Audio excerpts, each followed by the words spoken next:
2027 December నాటికి పోలవరం పూర్తి చేసి జాతికి అంకితం చేస్తామన్నారు సీఎం చంద్రబాబు. వైసీపీ పాలనలో కాంట్రాక్టర్స్ ని మార్చి ఇష్టారాజ్యంగా చేయటం వల్లే పోలవరం పూర్తి కాని పరిస్థితి నెలకొందన్నారు. పోలవరం ప్రాజెక్ట్ ని ప్రారంభించింది, పూర్తి చేసేది తామే అన్నారు సీఎం. 2019 ఎన్నికల్లో ఓడిపోయినప్పుడు వీళ్ళు చేసిన విన్యాసంతో మొత్తం ప్రాజెక్టే మళ్ళా ముదురుకొచ్చే పరిస్థితికి వచ్చింది. ఆ రోజు మీరు చూస్తే 1924 దిశ మొత్తం వీడు ఖర్చు పెట్టింది సివిల్ వర్క్స్ పైన 3.84%, ల్యాండ్ ఎక్విజిషన్ ఆర్ఆర్ పైన 3.8%.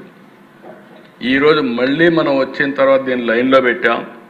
ఈరోజు గర్వంగా చెప్తున్నా 86.1% సివిల్ వర్క్స్ పూర్తయినాయి.